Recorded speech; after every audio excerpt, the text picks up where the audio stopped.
Good morning. Welcome to the Crest Network. I'm Dick Wagner, and I want to talk to you about 8 tips to crush your sales goals. It's really important that you stand out from the competition. It's not any secret that insurance agents, as one example, insurance agents get as many as 15, that's 15 different marketers and salespeople coming in and out of their office every single day. You have to stand out from the competition. Otherwise, you're just going to be lumped into everything else. And in reality, you're really considered a dinosaur. I don't want you to do any more sales pitching. Google is a great source for your clients to find out all kinds of information about you, your products, the features and the benefits. And so they don't need your sales pitch about all of that. What they want is your help. They want to know that you understand their particular issues. And yes, quit persuading. The fact is that for the past 80 years, and some of you may say that's how old I am, but that's not the case. 80 years of sales training is now wrong. Sadly, we have sales and marketing coaches and consultants, even in our restoration industry, that still are teaching sales strategies that were popular in the 60s and the 70s and the 80s and the 90s. And folks, I'm here to tell you that it's all just wrong. It's garbage. It doesn't apply today because of the significant changes in our world, our society, our culture, the kinds of people that we work with. Persuading is not selling. That's what all your competitors do, is they try to persuade the client to do business with them. And when you're doing persuading, it automatically assumes that every single client is right for you. And I can tell you, every single client out there is not right for you. You need to get good at disqualifying candidates that you know just are not a good fit. In addition, you need to seek to understand that particular client, their language, their terminology, their lingo. You need to be able to talk about intelligently their pains, their issues, their concerns, the struggles and challenges that they deal with every day in their business. When you do that, it reduces their risk of doing business with you. Suddenly, you aren't that scary person trying to, quote unquote, sell them something.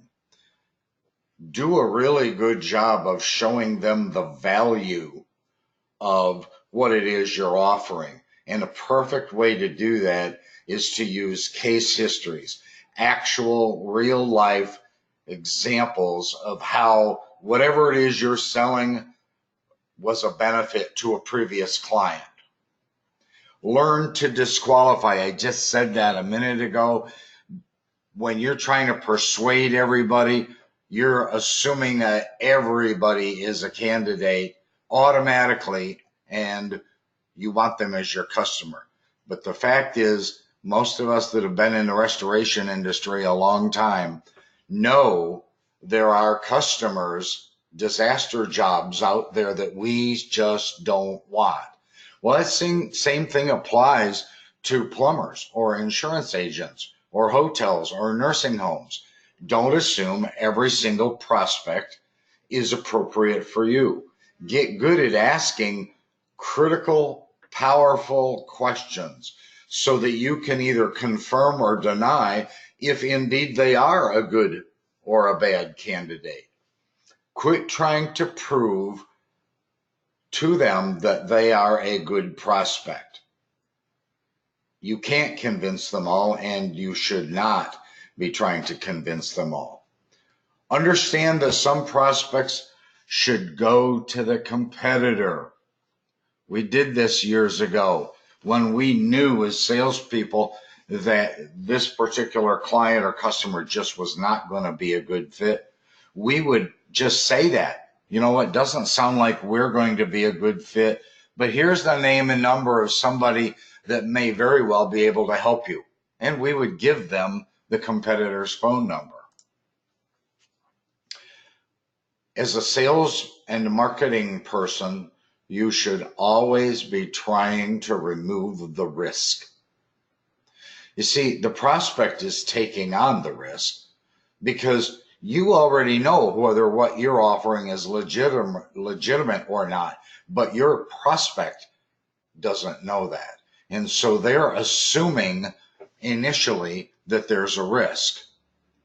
They're thinking in their head, is your solution right for them? They're comparing value that you bring or offer versus the cost, what it's going to actually cost them in time, in money, in commitment. It's their risk versus their reward. If you minimize their risk, it is likely that the reward will be achieved and improved with that client. I also think that wherever possible and reasonable, that you should call high and present high. And by that, I'm talking about calling or visiting and asking for the specific decision maker by name that you know is the person that would accept or reject what it is you're offering. If they refer you down the ladder, that's a powerful lead, because now if the president, for example, says, oh, you need to talk to Bob in maintenance, then when you go to Bob, you can say, hey, Bob, your vice president or your president told me I should be talking to you about this. I need 12 minutes of your time. They may, in fact, if you go to the top, you may have them decide in your favor right then and there. They want to hear your presentation, and then they say, yep, we're doing this. Makes sense. Let's move forward. We know that low-level people can't give you a yes, but they certainly can give you a no. And that's what you need to avoid. You also should be building a clean email list. You should request and get a business card from everybody that you come in contact with. And if you're in at a desk at a hotel, or you're in a plumber's office or an insurance agent office, take a business card, every single business card that's there, for one, obviously, for each different person who has a business card in the card rack. It helps you build your contact list. It gives you an incredible emailing list that you can use. It helps you with remembering names an hour later and a day later.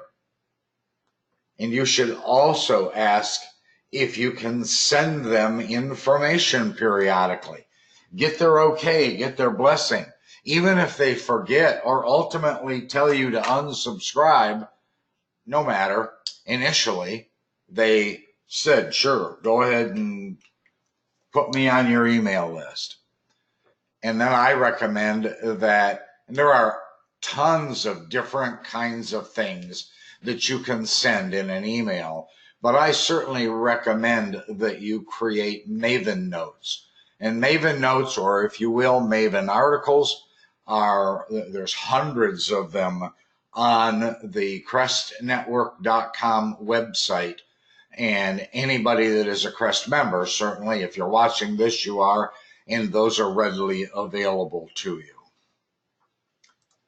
You also should write personal handwritten notes of thank you when someone does something nice for you or even gives you the time of day, is willing to sit down with you for a marketing interview, is willing to pass around your Maven articles or post them on the bulletin board. You should be handwriting and mailing, snail mail, personal handwritten thank you notes. First of all, they're very rare. It's pretty much a lost art today. And when you do it, you really stand out. It separates you from the crowd. And you will be remembered, and it will be in a positive light. Thank you notes are well received, and it absolutely makes you different than your competitor. So don't just be a bouncing ball that kind of helter-skelter, jumps around. We liken it sometimes to chasing the shiny red ball with no logic, no forethought, no planning, no strategy, and I don't want you to do that. Thanks for watching. I'm Dick Wagner with the Crest Network. We'll talk to you next time.